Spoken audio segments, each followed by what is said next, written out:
Welcome and welcome back to my YouTube channel. तर मागच्या व्हिडिओमध्ये तुम्ही पाहिलं मी तुळजापूरला गेले होते, मी आणि मम्मी. मग आम्ही मावशीच्या घरी पण गेलो, म्हणजेच माझ्या मम्मीची फ्रेंड. त्यांच्या घरी गेलो, मस्त एन्जॉय वगैरे केला. त्या लहान मुली होत्या, त्यांच्यासोबत गप्पा मारल्या, आजींसोबत गप्पा मारल्या आणि आम्ही आलो. तर त्यानंतर तुळजापूरमध्ये दर्शन करून निघाल्यावर ह्या काही क्लिप्स राहिल्या होत्या तुम्हाला दाखवायच्या, त्या मी तुम्हाला दाखवते की तुळजापूरमध्ये गर्दी होती त्यावेळेस खूप. आणि कारण अधिक मासाचा महिना होता, तर त्या महिन्यात गर्दी असतेच. असो, दर्शन करून सगळं झाल्यावर आम्ही थेट निघालो मामाच्या घरी जायला. माझा मामा राहतो लातूरमध्ये. सो आम्ही त्याच्या घरी पोहोचलो रिक्षाने, जवळच आहे. आणि गेल्यावर जी एक्साइटमेंट होते माझी, बिकॉज आणि मम्मीची पण, कारण आम्ही दोघी पण पहिल्यांदाच गेलो होतो. आणि सगळ्यात मेन म्हणजे मला ऋतुराजला भेटायची खूप इच्छा होती.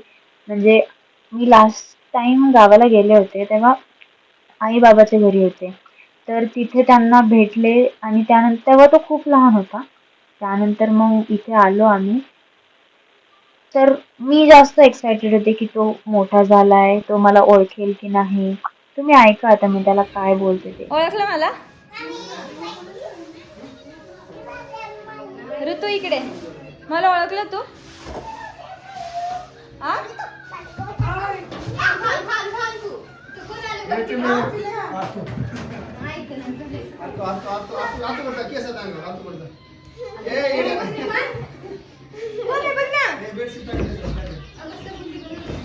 हाय, मी कोण आहे? मी कोण आहे? नाही ओळख देते मला. म्हणजे इथे मी असं सांगत होते की तो मला ओळख देत नाहीये, म्हणजे ऑफकोर्स त्याच्या लक्षात नसणार आहे. लास्ट टाइम जेव्हा मी त्याला भेटले होते तेव्हा तो खूपच लहान होता. बट व्हिडिओ कॉलवरती बोलणं झालं होतं, सो मला असं वाटलेलं की तो मला ओळखेल, लगेच बोलेल की हा तू दीदी आहे वगैरे, बोलेल थोडंफार, जवळ येईल वगैरे. पण ठीक आहे, लहान आहे तो अजून, नाही ओळखलं त्यांनी. इवन मामा मामी पण सांगत होते की दीदी आहे, दीदी सोबत बोल, दॅट्स ऑल फाईन. नाही ओळखलं त्यांनी मला. बट नंतर आम्ही खूप मज्जा केली, मस्त. सगळ्यात मेन गोष्ट, तो पहिल्यापेक्षा इतका हुशार झाला असेल मला वाटलं नव्हतं. म्हणजे लहानपणी मस्ती करायचा, मारायचा वगैरे, पण आता जे सांगल ते ऐकतो. म्हणजे मामा जे काही सांगतील ना तो लगेच ऐकतो. मामाच नाही, आम्ही पण जे सांगल ते सगळं ऐकत होतो. मला ओळखलं तू? मला ओळखला? हिला ओळखला का? ऋतू, तिला ओळखला का? भावच नाही.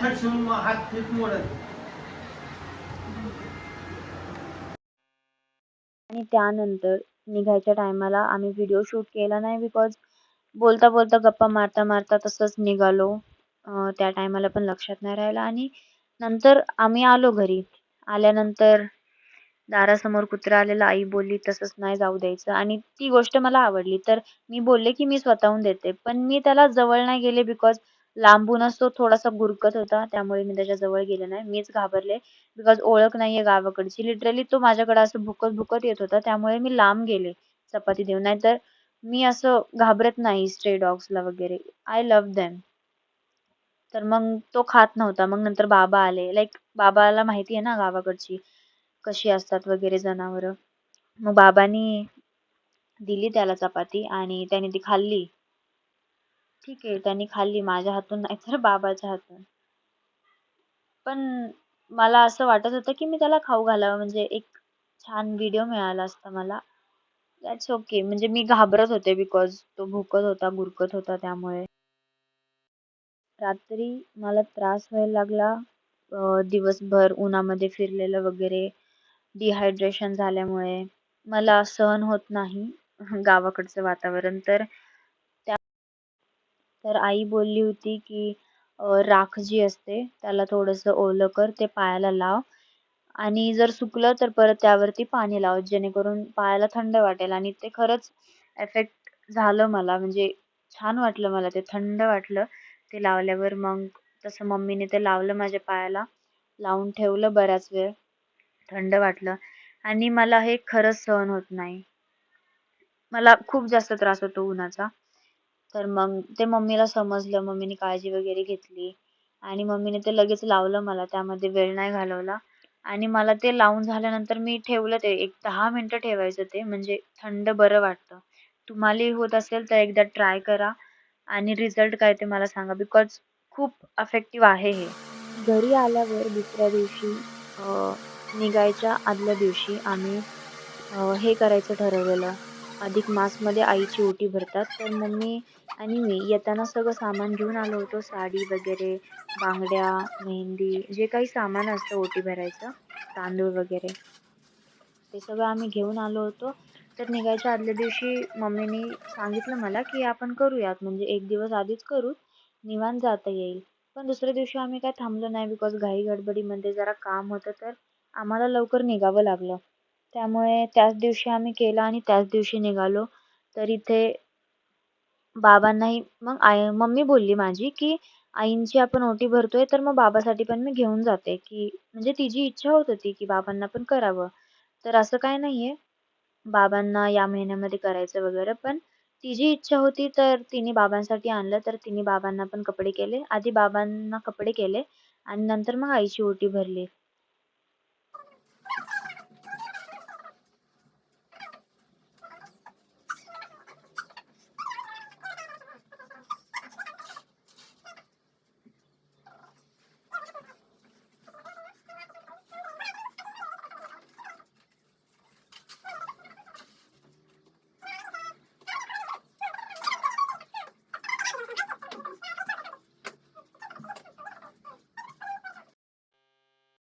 आई पण इथे उभारून सांगत होती, की कसं काय करायचं, की कुठे काय चुकलं वगैरे. तर आई तिथे उभारून सांगत होती आणि नंतर मग बाबांचं वगैरे झालं कपडे करून, तर बाबा लगेच गेले. कारण बाबांना पण बाहेर काम होतं जरा, तर बाबा गेले, थांबले नाहीत. आणि नंतर मग आईंची ओटी वगैरे भरली.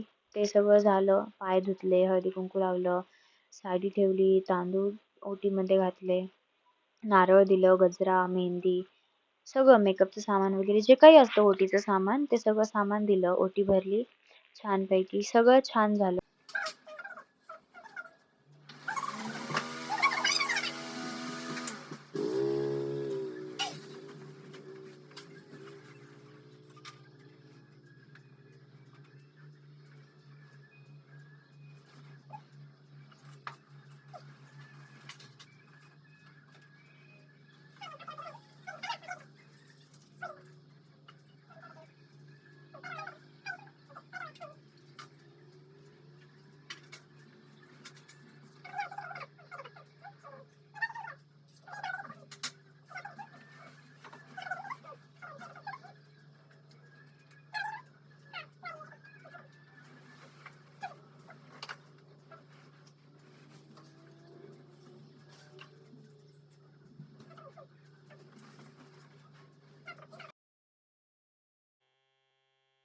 ओटी भरायचा कार्यक्रम संपल्यावर नंतर मग त्याच दिवशी आम्ही सगळं आवरलं वगैरे आणि निघालो थेट पुण्याला.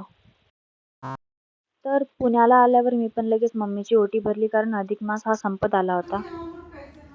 हे सगळं सामान, पाय धुवायला ग्लास आणि प्लेट आहे, आरती करायला ताट रेडी करून घेतलं मम्मीने, आणि हे सगळं सामान जे घेतलं मम्मीसाठी मी.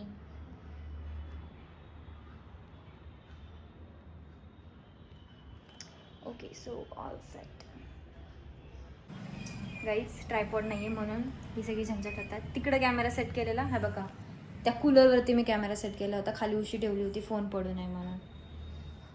आणि आता सोफ्यावर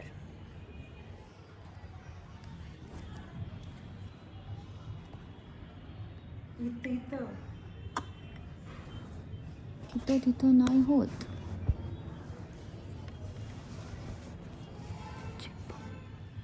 इथं घे ना.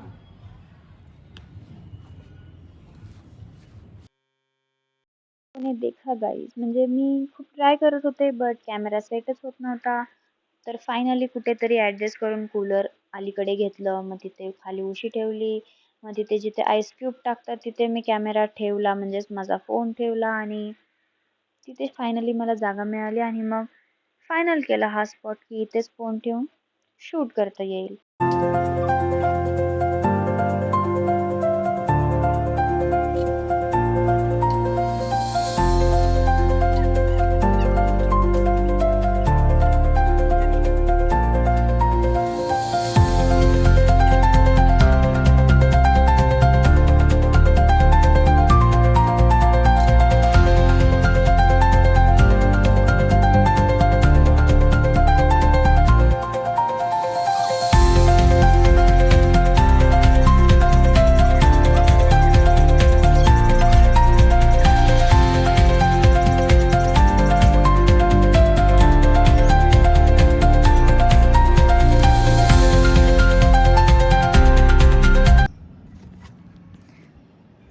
एवढं 2 तर मिनिटांनी finally- नाही लागलं. We are done. हां, ओटी भरायचा कार्यक्रम फक्त 2 ते 5 मिनटाचा होता. बट कॅमेरा सेट करायला माझे खूप वेळ गेला आहे. माझा 10 ते 15 मिनटं गेले माझे कॅमेरा सेट करायला. मम्मीने पण हेल्प केली. मम्मी ट्रायपॉड कधी घेऊन देतेस मग? बघू हळूहळू. हले हले घेईल मी पण लवकरच ट्रायपॉड आणि नंतर मग बेस्ट व्हिडिओ शूट करेल. थेंबे And, थेंबे करायचं असेल. थेंबे थेंबे तळे साचे. Thank you so much for watching.